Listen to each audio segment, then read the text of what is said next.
4장 속죄제물. 하나님께서 모세에게 말씀하셨다. 너는 이스라엘 자손에게 이렇게 일러주어라. 어떤 사람이 뜻하지 않게 하나님의 명령 가운데 하나라도 어겨 범해서는 안 될 죄를 지었으면, 특히 기름 부음을 받은 제사장이 죄를 지어 그 죄가 백성에게 돌아가게 되었으면, 그 제사장은 자신이 지은 죄로 인해 흠없는 수소 한 마리를 하나님에게 속죄 제물로 가져와야 한다. 그는 그 수소를 회막 입구 하나님 앞으로 끌고 와서 그 머리에 손을 얹은 다음 하나님 앞에서 잡아야 한다. 그 수소의 피 얼마를 받아다가 회막 안으로 가지고 들어가서 손가락에 그 피를 찍어 하나님 앞, 곧 성소 휘장 앞에 7번 뿌려야 한다. 또한 그는 그 피 얼마를 가져다가 회막 안, 곧 하나님 앞에 있는 분향단의 뿔들에도 발라야 한다. 수의 나머지 피는 회막 입구에 있는 번제단 밑에 쏟아야 한다. 그런 다음 속죄의 제물로 바친 수의 지방을 모두 떼어내야 한다.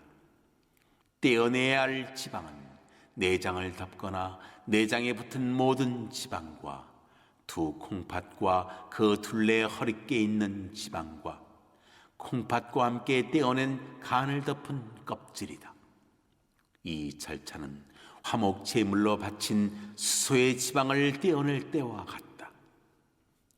마지막으로 그는 이 모든 것을 번제단 위에서 불살라야 한다. 그 밖의 모든 것, 곧 소의 가죽, 고기, 머리, 다리, 기관, 내장은 진 밖에 있는 깨끗한 곳, 곧 재를 버리는 곳으로 가져가서 장작불 위에 얹어 불살라야 한다.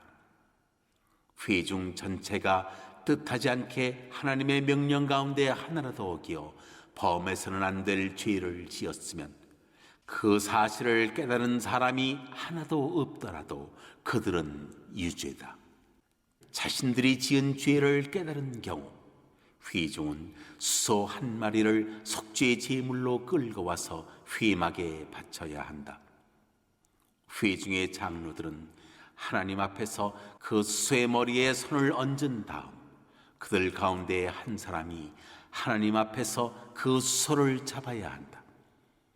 기름 부음을 받은 제사장은 그 피 얼마를 가져다가 회막 안으로 가지고 들어가서 손가락에 그 피를 찍어 하나님 앞, 곧 휘장 앞에 7번 뿌려야 한다.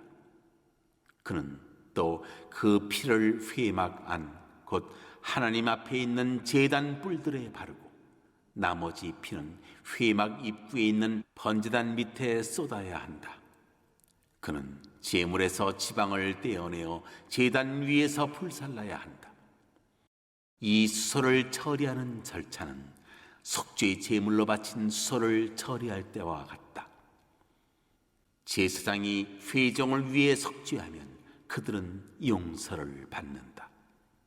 그 후에 회종은 그 수소를 진 밖으로 끌어내어 첫 번째 수소를 불사른 것과 같이 불살라야 한다. 이것이 회종을 위한 속죄 제물이다. 통치자가 뜻하지 않게 하나님의 명령 가운데 하나라도 어겨 범해서는 안 될 죄를 지었으면 그는 유죄다. 그가 자신이 지은 죄를 깨달은 경우 흠없는 순념소 한 마리를 제물로 끌고 와서 그 머리에 손을 얹은 다음 하나님 앞 번제물 잡는 곳에서 그것을 잡아야 한다. 이것이 속죄 제물이다. 제사장은 이 속죄 제물의 피 얼마를 가져다가 손가락에 찍어 번제단의 뿔들에 바르고 나머지 피는 제단 밑에 쏟아야 한다. 순념소의 모든 지방은 화목 제물의 지방을 불사를 때와 마찬가지로 제단 위에서 불살라야 한다. 제사장이 통치자의 죄 때문에 그를 위해 속죄하면 그는 용서를 받는다.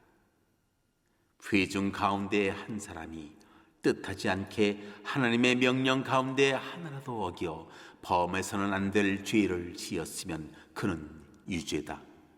그가 자신이 지은 죄를 깨달은 경우 흠없는 암염소 한 마리를 끌고 와서 자신이 지은 죄를 위해 바치고 그 제물의 머리에 손을 얹은 다음 번제물 잡는 곳에서 그 제물을 잡아야 한다.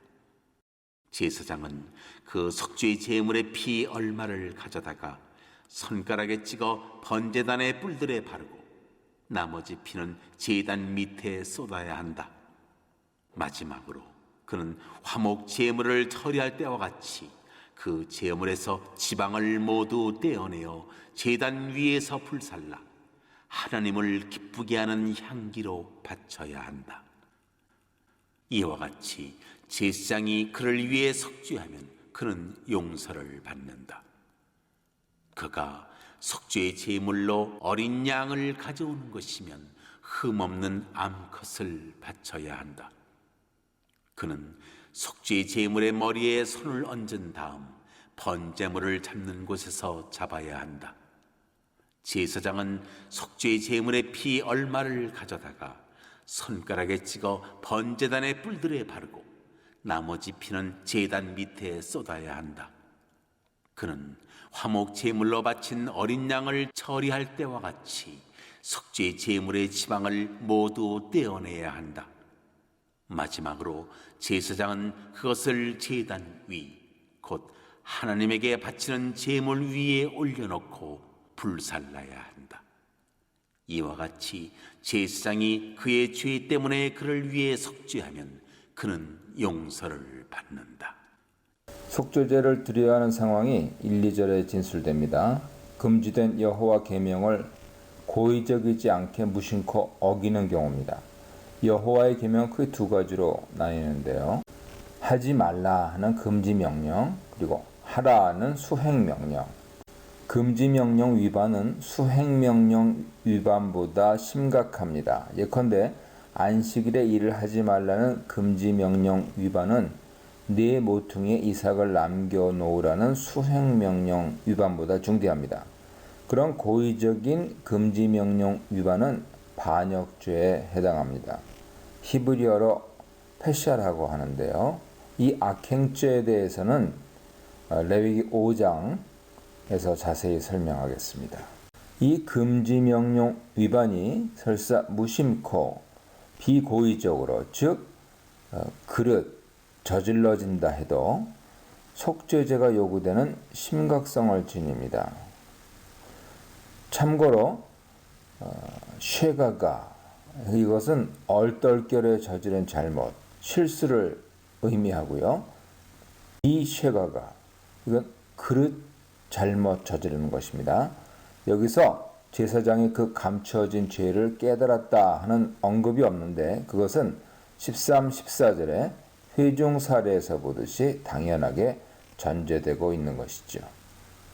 속죄제 문맥에서 기름 부음 받은 제사장은 대제사장일 수도 있지만 일반 제사장으로 보는 것이 더 타당합니다.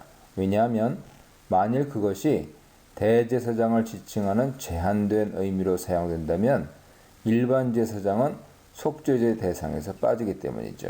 따라서 레위기 4장에 나오는 제사자 목록 순서는 제사장, 회중, 족장, 평민, 가난한 자 순입니다. 일반 제사장이 백성 죄에 대해 책임적인 위치에 있다는 사실은 제사장은 백성의 어른인즉 자신을 더럽혀 속되게 하지 말라 하는 진술에서 확인할 수 있죠. 또한 기름 부음 받은이라는 표현이 일반 제사장에게도 적용되는 사례들이 나타납니다. 아마도 제사장이 죄를 지으면 제사장 전체 죄로 여겨지면서 회중 전체 죄와 동급으로 취급되어 제사장 가문 수장인 대제사장이 그 책임을 담당했을 것으로 보입니다. 따라서 제사장들의 죄를 위한 속죄제는 대제사장이 수행했을 것입니다. 그것은 레위기 10장의 나답과 아비후 사건을 통해 추론할 수 있죠. 따라서 여기서 우리는 기름 부음 받은 제사장을 제사장과 대제사장을 포함하는 단어 제사장으로 표현하고 있는 것입니다. 마지막으로 레위인도 속죄제 목록에서 누락되어 있지만 아마 그들은 직책상 족장 지위로 분류될 수 있을 것입니다. 제사장, 대제사장이 실수로 잘못을 저질러 백성이 허물이 되었다고 하는 말은 백성들이 죄책, 죄어를 지니게 되었다는 뜻이죠. 이런 상황은 아마도 잘못된 제의적 지도에서 비롯되었을 수 있습니다. 그것이 아니더라도 제사장의 죄가 백성들의 책임을 동반하는 의미를 지닐 수 있습니다. 제사장 죄 문제에 이어서 13절에서 21절 사이에서 온 회중 죄로 인한 속죄제가 명령되죠. 제사장의 경우와 동일하게 숫소가 요구됩니다. 이때 회중에는 제사장이 포함되고 있는 것이 명백합니다.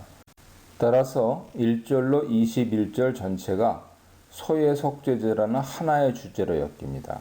바로 이런 이유로 제사장 경우에 빠져있는 죄를 깨닫는 상황이 뒤에 보충되죠. 즉 13, 14절에 가서야 회중이 그리고 제사장이 부지 중에 범한 죄를 깨닫는 상황이 명시됩니다. 같은 이유로 제사장의 속죄와 그에 따른 죄사함의 선언도 누락되어 있는데 이것이 또한 21절에서 보충됩니다. 다른 제사장들의 속죄제를 홀로 집행하는 대제사장은 숫소를 잡은 뒤 그 피를 사발에 받아 회막 안으로 들고 들어갑니다. 피는 휘장 앞에서 손가락에 묻혀 7차례 뿌리고 향단 4뿔에 바르죠. 많은 학자들은 휘장에 피를 뿌린다고 주장하는데요. 그러나 어떤 랍비 문헌들과 기타 사람들은 단순히 휘장과 향단 사이 공간에서 피를 뿌린 것이라 말합니다. 휘장에 피를 뿌렸다고 주장하는 사람들은 그룹들이 새겨진 점에서 휘장은 두 그룹이 서 있는 속죄소와 연결되어 있고 따라서 휘장에 피를 뿌리는 것은 간접적으로 속죄소에 피를 뿌리는 셈이라 논증합니다. 하지만 반대편 입장은 여러 유대 문헌들을 근거로 해서 피를 휘장 방향으로 뿌렸으나 피가 휘장에 묻지는 않았다고 주장합니다. 피를 휘장 방향이 아닌 단순히 휘장 앞에서 향단 주변에 뿌린 것이라고 말하는 이들도 있죠. 어디에 피를 뿌렸던 휘장은 가장 고가의 실로 짰고 그룹들로 수놓아진 고급스럽고 아름다운 천이었으므로 이 고급 휘장에 직접 피를 뿌려 더럽힌다는 것은 비상식적이죠. 어떤 경우라도 두 가지 피 의례는 향단과 그 주변 청소하기 위함이지 지성소를 간접적으로 청소하기 위함이 아니지요. 이 속죄제 소의 피로 청소하는 핵심 기물은 향단이고 목표가 되는 공간은 내성소입니다.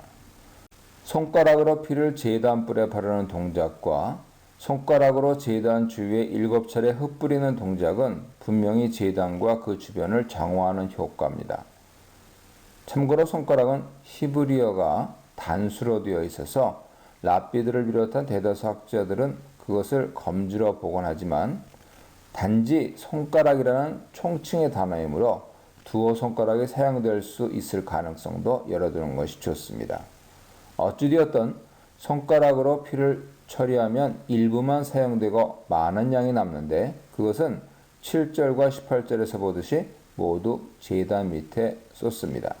따라서 속죄제에서는 피를 처리하는 동작이 세 가지죠. 제단 부근에 손가락으로 흩뿌리기, 제단 넷뿔에 손가락으로 바르기, 남은 피를 제단 밑에 쏟기. 이어서 대제사장은 화목제 짐승과 같은 부위를 제단에 올려 태웁니다. 숫소 4장에 엉긴 기름, 2 콩팥, 간역, 남은 잔존물 즉 가죽과 남은 고기와 머리, 정강이와 다른 내장들, 그리고 똥은 진영 바깥에 지정된 정결한 처리장인 재 버리는 것, 곧 제단에서 나온 재를 정기적으로 갖다 버리는 것으로 가져가 소각합니다. 13절로 21절입니다. 회중이 금지 명령을 어겨 죄를 지을 때 제사장 사례와 동일한 기준이 적용되죠. 다만 제사장 사례에서 빠져있는 정황 설명이 주어집니다. 회중이 죄를 지은 뒤 깨닫지 못하고 있다가 나중에 깨달아 문제를 해결하게 되는 것이죠. 한글 개역이나 개역개정에는 반영되어 있지 않지만 회중이 스스로 깨닫지 못하다 하는 히브리 원문은 회중의 눈에서 그 일이 숨겨질 때라는 뜻입니다. 여기서 회중으로 번역된 두 히브리어가 등장하는데요. 에다와 카할입니다. 에다와 카할은 동의어로 사용되고 있다고 볼 수 있죠. 에다는 사내들인과 같은 회중 대표기관을 가리킬 수도 있는데 카할은 주로 회중 전체를 지칭합니다. 14절에 회중의 장로, 에다의 장로라는 표현으로 밀어볼 때 에다를 회중 전체로 볼 수도 있는 것은 열어둡니다. 회중이 허물이 있다는 말은 죄책이 있다는 뜻이죠. 허물이 있다. 아시암은 레위기 5장 19절에 비추어 보면 단순히 배상 책임을 지고 있는 상태, 즉 죄책이 있다, 유죄이다 라고 번역하는 것이 옳습니다. 그러나 부지 중에 저지른 죄를 다루는 문맥 속에서 이 동사 뉘앙스는 죄에 대한 깨달음과 그에 따른 죄책감 그리고 책임과 배상의 뉘앙스를 자동적으로 수반한다고 볼 수 있습니다. 따라서 다른 영어 번역들과 학자들의 견해가 잘못된 것은 아니죠.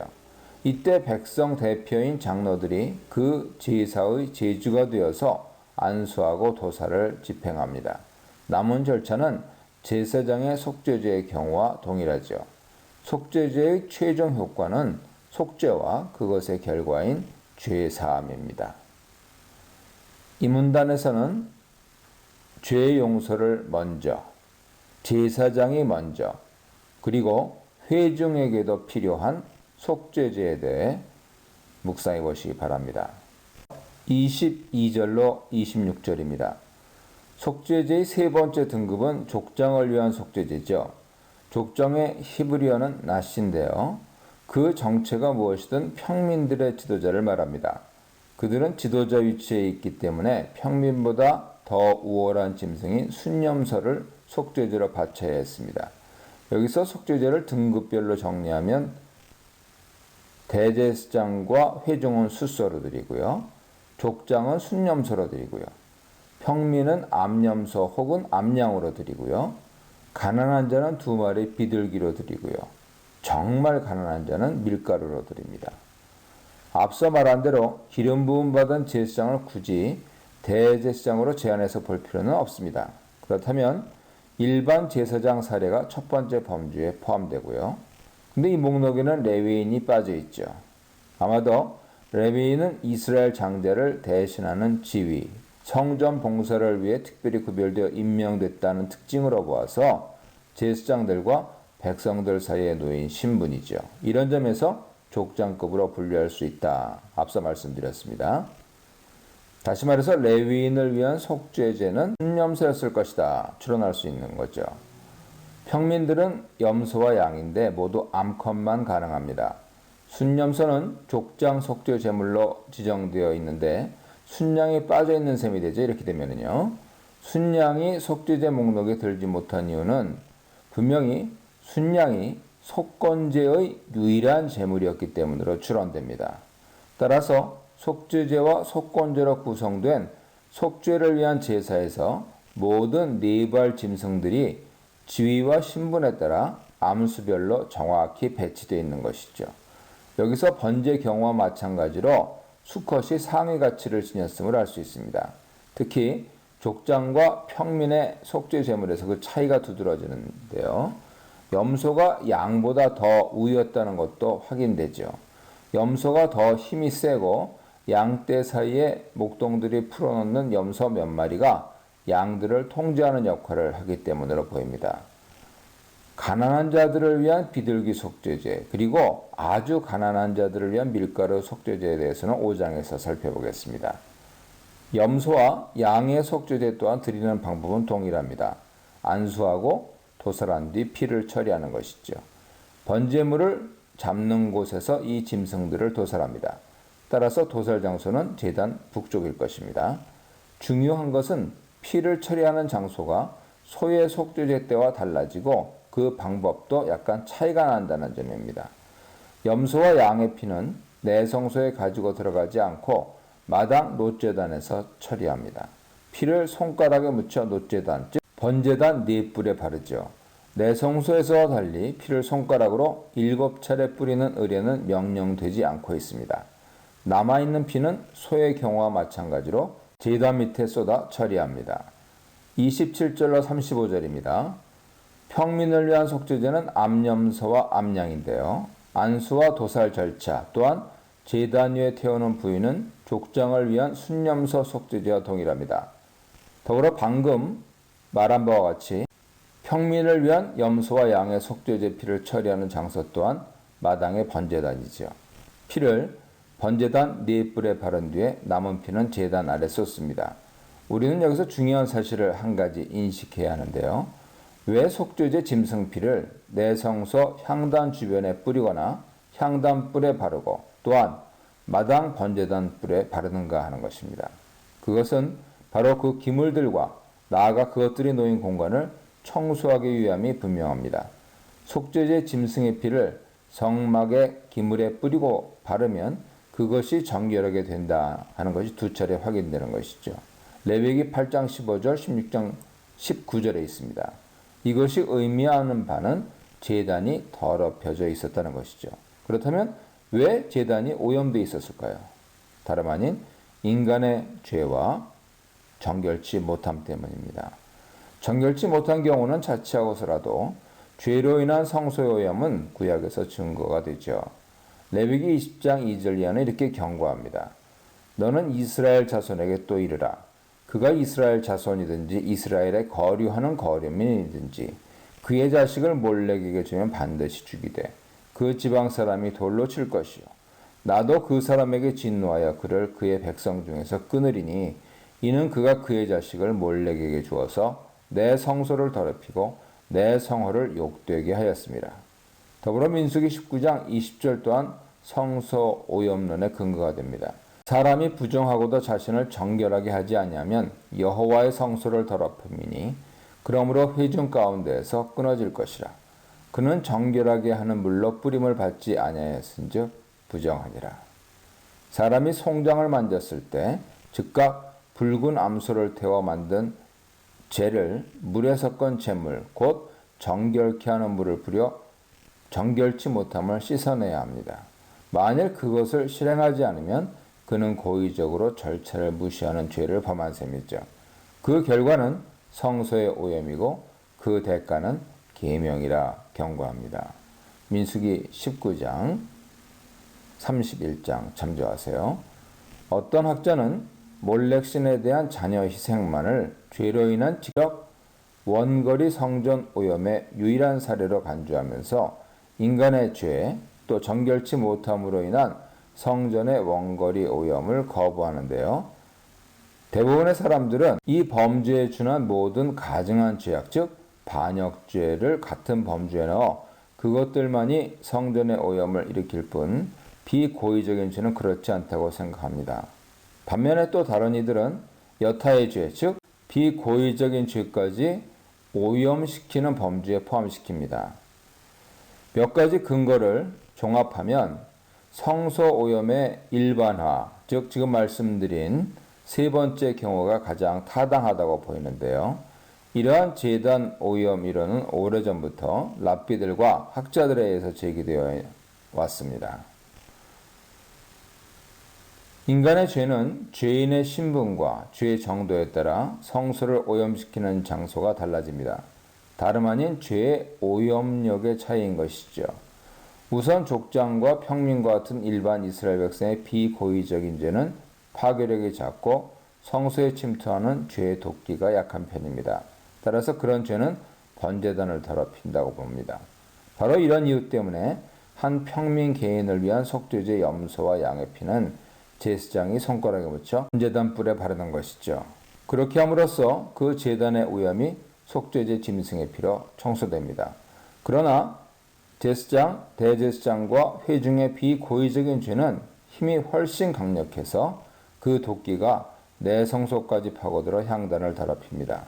제사장이 속죄제 짐승인 소의 피를 내 성소에 가지고 들어가는 이유가 바로 그 때문이죠. 그는 향단과 그 주변을 정결케 하기 위해 지성소 휘장 앞에서 그 피를 손가락으로 7차례 뿌리고 향단 4뿔에 바릅니다. 가장 심각한 오염을 일으키는 죄는 반역죄죠. 이 죄는 개인이 범하든 집단이 범하든 지성소를 더럽힙니다. 이 죄에 대해서는 이어지는 레위기 14장에서 다시 설명합니다.